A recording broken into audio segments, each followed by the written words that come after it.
Bonjour à tous et bienvenue dans votre deuxième capsule vidéo de cette série d'encouragement intitulée Saisis la victoire.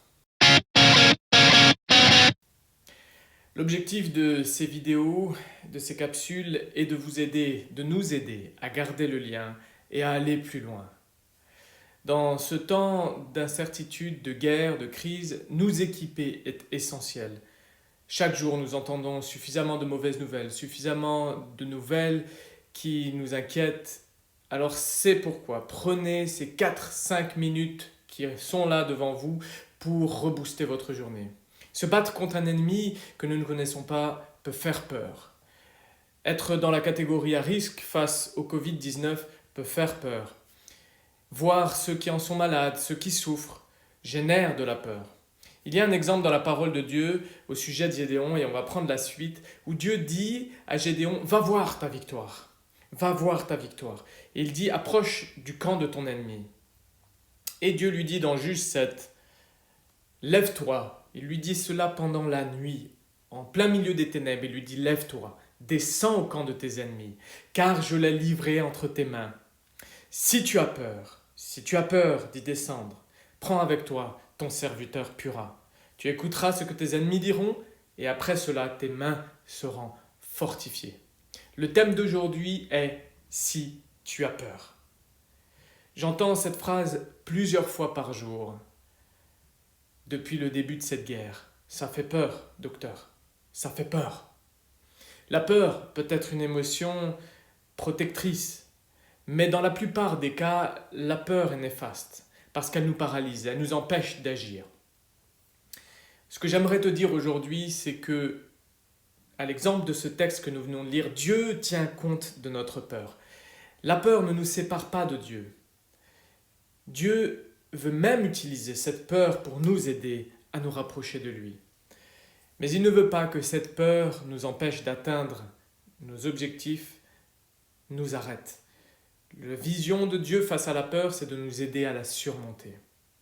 La peur ne nous sépare pas de Dieu, mais elle nous sépare de nos objectifs et même de notre victoire.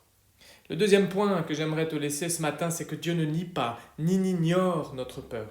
Il ne questionne pas la peur. Il n'y a pas d'exemple dans la Bible qui montre où Dieu questionne la peur. Il peut arriver qu'il questionne nos doutes, parce que ceux-ci sont en rapport avec l'image que nous avons de Dieu.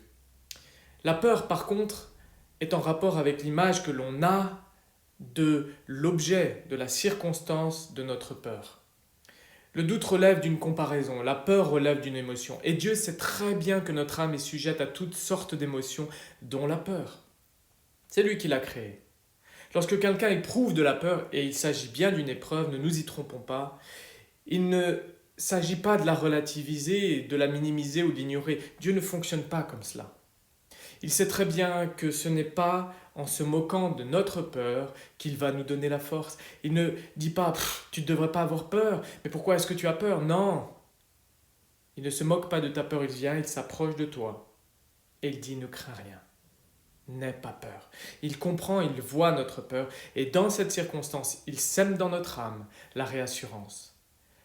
Parce qu'il sait que c'est dans le calme et la confiance en lui que seront notre force.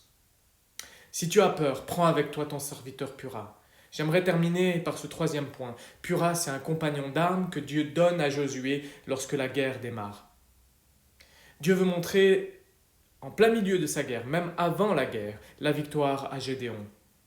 C'est pourquoi il met auprès de lui un compagnon d'armes.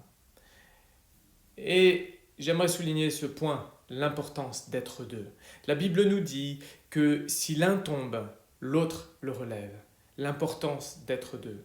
Dans cette guerre, nous avons besoin d'être deux. Ce n'est pas parce que nous sommes dans un temps de confinement et d'isolement que nous avons besoin, qu'il est nécessaire d'être seuls. Avec tous les moyens dont nous disposons, nous pouvons briser cette solitude. Dans ce temps de crainte et de peur, Pura est là et c'est l'Église. C'est une guerre, chers amis. Et si nous n'avons pas été préparés à un tel conflit, il est encore temps de nous équiper pour la victoire. Si tu as peur, Dieu a placé des personnes de foi sur cette terre pour t'aider à traverser cette épreuve. Ces personnes de foi se trouvent dans l'Église. Église, soyons là. Et si tu ne fais pas partie de l'Église, appelle, contacte-nous. Nous avons les contacts sur Facebook, nous avons le contact sur le site internet Vie Extraordinaire, Strasbourg ou Colmar. Nous sommes là pour vous. Nous prions pour vous. Nous sommes à genoux pour vous et avec vous. Et nous savons une chose, c'est que Dieu nous a donné la foi pour être ce purat et pour surpasser, surmonter nos peurs. Et nous pouvons vous aider dans cela. Que Dieu vous bénisse. À bientôt. Bonne journée.